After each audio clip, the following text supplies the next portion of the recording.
दिल्ली से बड़ी खबर आ रही है।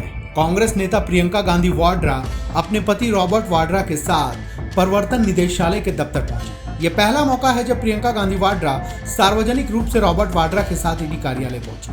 मामला हरियाणा की जमीन खरीद फरोख्त से जुड़े कथित घोटाले का है, जिसमें वाड्रा पर कई आरोप लगे हैं। रॉबर्ट वाड्रा पर आरोप है कि उन्होंने हरियाणा में 7 करोड़ में जमीन खरीदी और बाद में उसे डीएलएफ को 38 करोड़ में बेचा। ईडी इस पूरी डील को शेल कंपनियों और अवैध लेन-देन से जोड़कर देख रही है।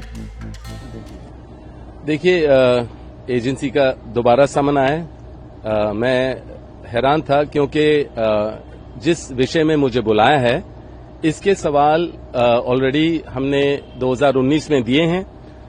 सबको याद है कि मैं 2019 में 2 ईसीआर में गया था। समन काफी मिले थे, 15 बारी गया हूं और 10-10 घंटे बैठा, 23,000 डॉक्यूमेंट दे दिए।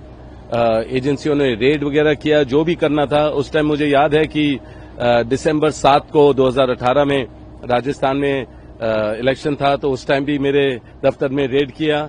बिल्कुल टाइमिंग बहुत ऐसा था।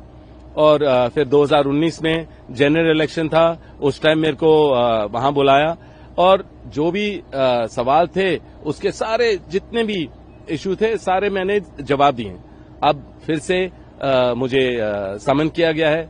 देखिए, सॉफ्ट टारगेट तो मैं अपने आप को कभी नहीं बुलाऊंगा। मैं तो जितनी बारी आप मेरे को परेशान करोगे या मतलब कोई भी प्रेशर डालोगे, मैं और उभर के आऊंगा और स्ट्रांग ही बनूंगा। तो टारगेट हो या जो भी है, टारगेट है क्योंकि हम रेलेवेंट हैं, हम लोगों की बात रखते हैं, हम किसी से डरते नहीं है। हम हमेशा लोगों के लिए लड़ते रहेंगे और संसद में चाहे राहुल को रोका जाए या मुझे बाहर रोका जाए, हम तो लड़ते रहेंगे, सच्चाई के लिए लड़ते रहेंगे और लोगों के लिए लड़ते रहेंगे। तो टारगेट है हम जरूर, पर सॉफ्ट टारगेट नहीं है, हम हार्ड टारगेट है और हार्डर बनते रहेंगे। देखिए, मेरा ये सोच है कि समय बदलता रहता है, हमेशा समय बदलता रहता है। क्यों जो हमारे ऊपर बीत रही है या मतलब कि अगर हम जो झेल रहे हैं ये समय भी बदलेगा तो हो सकता है उन लोगों को भी झेलना पड़े। तो समय समय की बात है।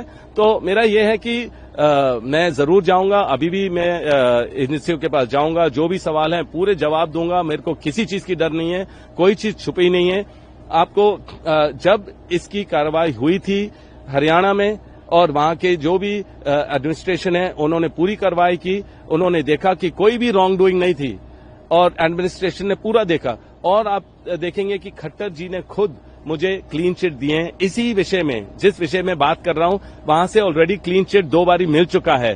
तो मुझे समझ नहीं है किस लिए 7 साल बाद दोबारा वही विषय में मेरे से बात की जा रही है, सवाल पूछे जा रहे हैं। पर मैंने जैसे पहले बोला है कि अगर बोलेंगे 1500, 2000 या डॉक्यूमेंट हमें उनको दोबारा देने, उसमें समय लगता है। पर जो व्हाट्सएप बाहर निकलता है कि मैं अवॉइड कर रहा हूं, कभी भी अवॉइड नहीं करूंगा। मैं इस देश में हूं, कभी देश छोड़ के नहीं जाऊंगा। जितने सवाल हैं उसके जवाब दूंगा, तो कभी भी कोई इश्यू नहीं है। मैं यही कहूंगा कि